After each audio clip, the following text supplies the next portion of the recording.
Reading corner of the day, doing it up Stonesy's way, bop. Today we're learning about the Sealyham Terrier. Yeah, it definitely looks like every other dog we've talked about.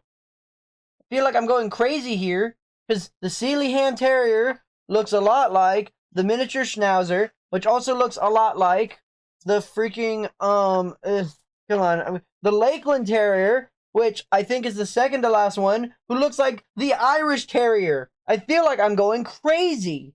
I really do, because I've been talking about the same dog like 80 times. But they're all different, somehow. Alright. What's the history of this dog that I guess keeps getting copied over? No, I have to keep it motivated. Bobby, woo! The history of the Sealyham Terrier, and yes, that's a real vocal stim I use to amp myself up for these videos, is although some evidence exists of a small white long-backed terrier imported into the Wales of the 15th century, the documented history of the Sealyham begins only in the mid-1800s. Only reason the earlier observation receives some credence is that the originator of the breed, Captain John Edwardes of Sealyham, was a descendant of the family said to have imported the particular dog centuries earlier. Regardless, Captain Edwardes worked from 1850 to 1891 to develop the breed now known as the Sealyham Terrier. The breeds that went into the makeup of the mystery. Some suggest that the Dandy Dinmont Terrier, Doodah, may have played the role. Whatever the ingredients, the result of the plucky terrier soon gained notoriety for its ability to face badgers, otters, and foxes. Its smart appearance made it a dog show natural, and its first entered the show ring in 1903. The AKC, American Kennel Company, recognized the Sealyham in 1991. Demanded for the terriers quickly grew, especially because they were still exceptional hunting dogs as well as extremely competitive show dogs. Today, the breed's popularity has waned somewhat, but the Sealyham still remains its dual abilities to excel in both ring and field. Well, what's the temperament? Is this duplicate of a dog with a strange history of being from Sealyham good with kids? Well, one of the calmer terriers, the Sealyham was nonetheless ready for action, always happy to investigate, dig, or give chase. It is friendly, playful, and generally outgoing. The Sealy is reserved with strangers but devoted to its family. It is stubborn, independent, and can dig if bored. Well, what's the upkeep? How do I keep this dog who digs in check? Well, the Sealyham exercise needs are not demanding, consisting of a short, moderate walk or a game session every day. If allowed off-leash, it should be a safe area because it may tend to follow its nose. This breed is suited for indoor life, preferably with yard access, although it can live in an apartment. Its wire coat needs combing 2 to 3 times weekly, plus shaping every 3 months. Snaping for pets is clipping, and for show dogs by stripping. Dirt shows up on their white coats. Well, that makes sense. It's a white coat. Now for the worst part of it, the health, which actually looks pretty good here. Major concerns are nothing.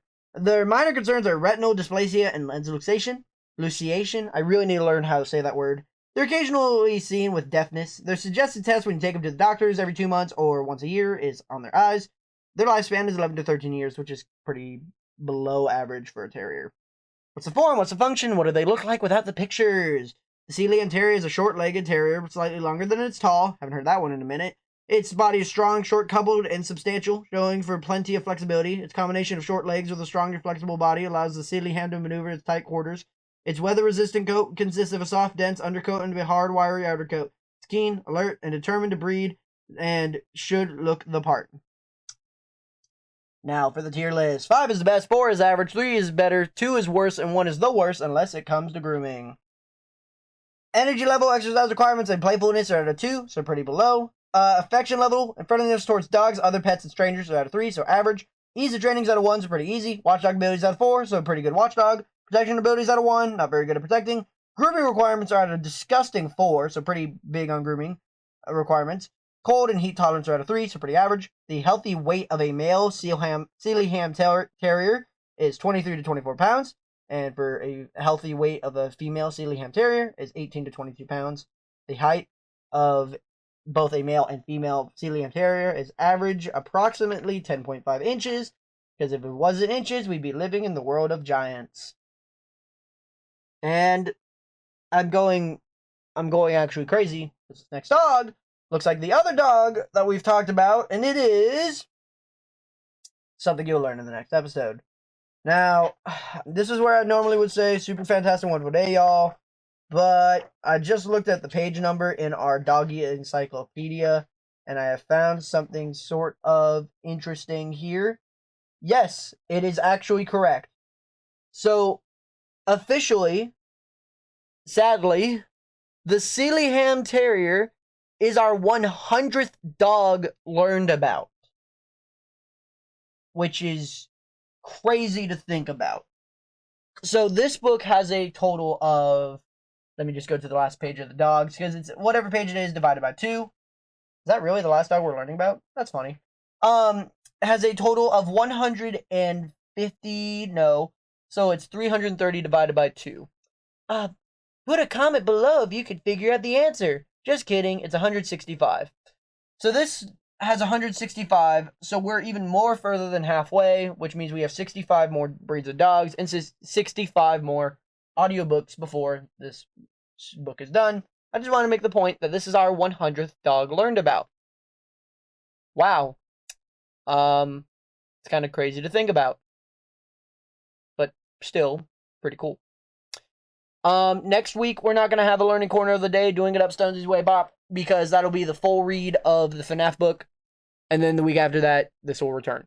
So, super fantastic, wonderful day, y'all. Be polite, be efficient. You'll be learning about this breed of dog very, very, very, very, very soon. And honestly, I think to combat the whole learning corner being taken up by the FNAF book, I think one weekend I'll do a learning corner and a full read learning corner, where when we get done with the terrier group, after we're learning about the next terrier, the one after that, the one after that, the one after that, the one after that.